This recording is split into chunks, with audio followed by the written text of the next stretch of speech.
বিসমিল্লাহির রহমানির রহিম। সকল প্রশংসা আল্লাহর, সকল ক্ষমতার মালিক আল্লাহ মহান। আসসালামু আলাইকুম আমার প্রাণ প্রিয় সকল আপনজন, কেমন আছেন? আমি আপনাদেরই কান্তা আবারও চলে আসলাম। আজকে হচ্ছে 25/5/2026 সাল। আল্লাহর নামে কাজ শুরু করলাম। আমি আমার আল্লাহর ঘরে সালাম ও দোয়া পৌঁছে দিলাম। আমার প্রিয় নবীজির রওজা মোবারকে সালাম ও দোয়া পৌঁছে দিলাম। হযরত শাহজালাল শাহপরাণে সালাম ও দোয়া পৌঁছে দিলাম। আজমির শরীফে সালাম ও দোয়া পৌঁছে দিলাম। মাইজবান্ডার শরীফে সালাম ও দোয়া পৌঁছে দিলাম। আল্লাহ আপনি নামাজ রোজা ইবাদত বন্দেগী কবুল আর মঞ্জুর করে নেন। আল্লাহ কোরবানি কবুল আর মঞ্জুর করে নেন। আল্লাহ আমার যে ভাই ও বোনরা আশা নিয়ে আসতেছে, আল্লাহ তাদের আশাগুলি পূর্ণ করে দেন। আপনি সকল ক্ষমতার মালিক। আমার আজকে হজের আনুষ্ঠানিকতা শুরু। তো সকল হাজিদের জানাই অনেক অনেক সালাম, দোয়া। আপনারাও আল্লাহর ঘরে আমাদের সালাম ও দোয়া পৌঁছে দিবেন। আমার প্রিয় নবীজির রওজা মুবারকে সালাম ও দোয়া পৌঁছে দিলেন হজের দিন। আজকে রোজা রেখে আল্লাহ আপনার কাছে চাচ্ছি, আল্লাহ আপনি সকল ক্ষমতার মালিক। আল্লাহ আপনি বিপদ আপদ দূর করে দেন। আমার এই ভাই বোনদের পেরেশানি দূর করে তাদের বিবাহর ব্যবস্থা করে দেন। আমিন। আজকে তো হজ শুরু হয়ে গেছে। তো সকল হাজিদেরকে জানাই যে আপনারা একটু দোয়া করবেন যাতে আল্লাহ আমাদেরও হজ করার তৌফিক দান করেন, উমরা করার তৌফিক দান করেন। তো আপনারা যারা বিয়ে নিয়ে চিন্তা ভাবনা করছেন, আপনারা আমাদের অফিসে সরাসরি চলে আসবেন। আমরা অফিস কিন্তু সারাক্ষণই খোলা থাকে, সকাল 10টা থেকে রাত 10টা। আপনারা চলে আসবেন, সরাসরি ভিজিট করে তারপরে আপনারা আমাদের মেম্বার হবেন কিনা তখন চিন্তা করবেন। এটা কোনো অসুবিধা নাই। দেখা যায় যে আল্লাহ যার মানে আমার যদি রিজিকে থাকে এটা অটোমেটিকলি চলে আসবে, এবং আপনারও যদি রিজিকে থাকে এটা অটোমেটিকলি চলে আসবে। কিন্তু ভালোটা আসবে আপনার নামাজ রোজা ইবাদত বন্দেগীর কারণে। এটা সবসময় রাখতে আল্লাহ বলছে তোমরা চেষ্টা করো, দেওয়ার মালিক আল্লাহ। তোমরা চেষ্টা করো, সৎ ইনকাম করো, সৎভাবে চলো, জীবন মান সুন্দর হবে ক্ষণিকের দুনিয়ায়। তো আমাদের হোয়াটসঅ্যাপ নাম্বারটা বলে দিচ্ছি, 019718600261। আমার কিন্তু অফিস কোনো বন্ধ নাই, খোলাই আছে। কোনো ঈদেও কিন্তু আমি বন্ধ দেই না, যে না আমি আসলে চাই যে প্রত্যেকটা মুহূর্তেই যাতে তারা সুন্দর সেবাটা পায়। এর জন্য আমার চেষ্টা থাকে। তো আমি আজকে একটা খুব এক্সক্লুসিভ পাত্রী মাত্র আসছে। মেয়েটা হচ্ছে 2007-এ জন্ম, হাইট 5 ফিট 8 বা। ওর বাবা বিজনেসম্যান, ও হচ্ছে ইন্টার পরীক্ষার্থী। কিন্তু মেয়ে খুব সুন্দর, তো বিয়ে দিয়ে দিবে।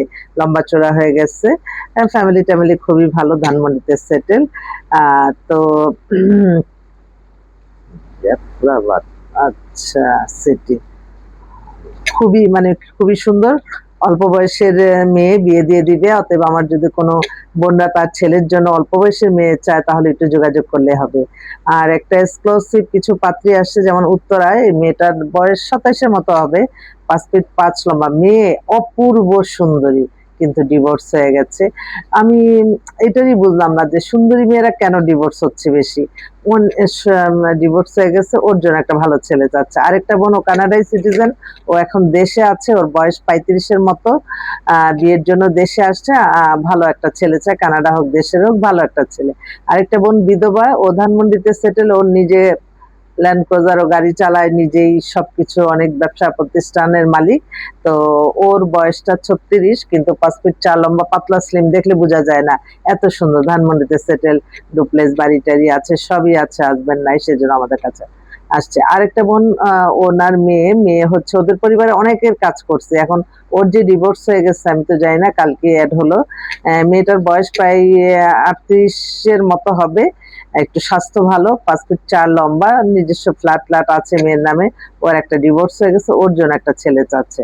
আরেকটা বোন, ও হচ্ছে আর্মি মেজর, ডিভোর্স, ও ডাক্তার। ওর বয়স 36-এর মতো, 5 ফিট 4 লম্বা, একজন আর্মি অফিসার। এত এক্সক্লুসিভ, মানে বাংলাদেশের শ্রেষ্ঠ পাত্র যদি আর্মি অফিসার হয়, মেয়েরা কেন না। এটাই আমার মানে ইয়ে লাগে যে অনেকে আছে মনে করে না আর্মি অফিসার, অনেকে না একদম সিম্পল পরিবারের সিম্পল মেয়ে। ওর বাবাও আর্মি ভালো জব করে। আরেকটা বোন ও হচ্ছে ইঞ্জিনিয়ার, ওর বয়স ৪৫, দেখলে বোঝার কোনো উপায় নেই, এত সুন্দর গুলশানে সেটেল, 5 ফিট 4 লম্বা, পাতলা স্লিম, মানে এক দেখাতে পছন্দ হওয়ার মতো, ওর জন্য একটা ভালো ছেলে চাচ্ছে। আরেকটা বোন সরকারি চাকরি করে, ওরও বয়স ৪০, ও সরকারি নর্মাল পদেই আছে, ইন্টার পাস, তো ওর ডিভোর্স হয়ে গেছে, ওর জন্য একটা ভালো ছেলে চাচ্ছে, 5 ফিট 5 লম্বা। এছাড়াও অনেকগুলি আসছে। ঈদের মৌসুমে কিন্তু একা একা যারা আছেন তারা দ্রুত বিয়ে শাদীর ব্যবস্থা করেন, তাহলেই হয়। আরেকটা অপূর্ব সুন্দরী মেয়ে আসছে, সুন্দরী, 5 ফিট 9 মেয়ে লম্বা, ও হচ্ছে এবার অনার্স করতেছে, মধ্যবিত্ত পরিবার, মেয়ে এক্সক্লুসিভ সুন্দরী, ওর জন্য একটা ছেলে চাচ্ছে। তো আমি আবারও আসবো আপনাদের মাঝে। আপনারা সবসময় মাইন্ডে রাখবেন যে এটা একটা প্রতিষ্ঠান, এখান থেকে পাত্রপাত্রীর সন্ধান নিয়ে আমরা বিয়ে শাদী ব্যবস্থা করব। আর আমাদের সাথে কমিটমেন্ট এটাই, দেখেন আমি অবাক হয়ে যাই, এত আলহামদুলিল্লাহ না আল্লাহ মাশাল্লাহ বলবেন, কেউ তো আর বিয়ের কবুল হয়ে যায় তারপরে আর আমাদের কেউ চান, কিন্তু আমরা কিন্তু মনে রাখি, দোয়া করি, আপনারাও দোয়া করবেন যে আপনারা যখন হ্যাপি থাকবেন আল্লাহর তরফ থেকে আপনাদের অন্তরের থেকে দোয়া পাবো, এই আশায় আছি। এবং আমি কিন্তু যখন যেটার কথা বলি, আপনার না অহিত সময় অনেক নয় বিয়ে শাদীর ক্ষেত্রে, এই ধারণাটা দেখেন তো পাল্টানো যায় কিনা। হ্যাঁ, দুজনের পছন্দ হয়েছে, ঠিক আছে, দুই পক্ষের খোঁজ খবর নিয়ে আমরা একটা সেটিং দিলেন, আপনার বাসায় গেল, ওর বাসায় গেল, তারপরে দ্বিতীয় সেটিং এ আপনারা ঘরোয়াভাবে কাবিনটা সেরে নিতে পারেন, তারপরে আপনারা দুজনে পছন্দের যা করার সেইভাবে আপনারা করেন, এটা কিন্তু খুব সহজ সরল হয়ে যায়। আর আমার এখানে সবাই কিন্তু প্রস্তুতি নিয়ে আছে যে আজকে বিয়ে হলে আজকে আমি রেডি। তো এই রেডিটা অনেক সময় ইগো প্রবলেমের জন্য অনেক কিছু আপনারা বলতে পারেন না, তারাও বলতে পারেন, সেজন্যই তো আমরা মিডিয়া আছি, আমাদের দ্বারাও বলতে পারেন, কিন্তু আপনার যখন পছন্দ হয়ে যাবে আপনি সেটা আলহামদুলিল্লাহ বলে এটা কবুল করে নিবেন। কারণ কি, এই এই লং একটু ডিস্টেন্ট লং হয়ে গেলে কিন্তু এখনকার মানুষ আবার এগুলি ভুলে যায়। এখন এমন একটা সামাজিক যোগাযোগের মাধ্যমে আমরা বসবাস করছি যে একটা সেকেন্ড পর পর আবার নতুন আপডেট, নতুন আপডেট, যে আমি এখন ভিডিও কল আপনাদের মাঝে আসছি, এটা এটা একটু দেখে আবার আরেকটা, তো মানুষের ওই চোখও এরকম হয়ে গেছে যে না একটা থেকে, সেজন্য সময়ের কাজ সময় করে নিতে হবে। সময়কে মূল্য যে না দিতে পারে সে কিন্তু কিছুই না। অতএব আপনার এটা একটা পছন্দ হয়েছে, আর একটু বেটার খুঁজতে না, যে এটাই আপনি গ্রহণ করবেন। এবং আমি সবাইকে এতটুকু অনুরোধ করব যে বিয়ে শাদীর ব্যাপারে আপনারা খোঁজ খবর নিয়ে ওকে বললে আপনারা এত গর্জিয়াস লাইফ, গর্জিয়াস অনুষ্ঠান এগুলি পরে করবেন।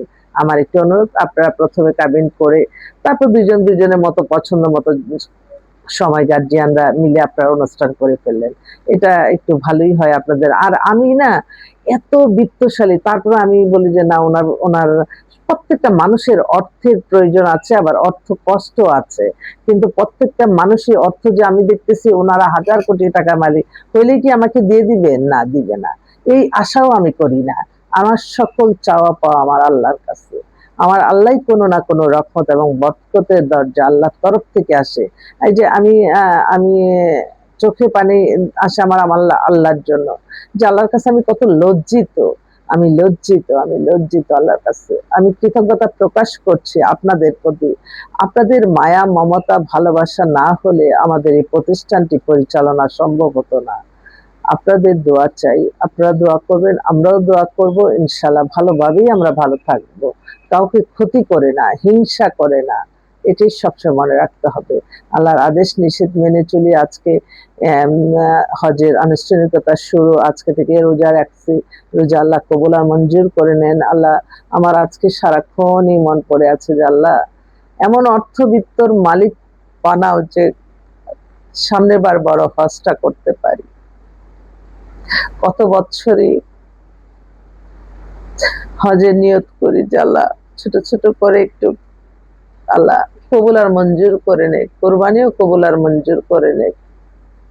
আমি আপনাদের সামনে এসে, আমি যখন আপনাদের মাঝে আসি, আপনাদের দোয়া নেই, আল্লাহর তরফ থেকে কোনো না কোনো ফেরেশতার মাধ্যমে আল্লাহ সাহায্য করে, এটাই আমি শুকরিয়া জানাই। সবাই ভালো থাকবেন। আসসালামু আলাইকুম।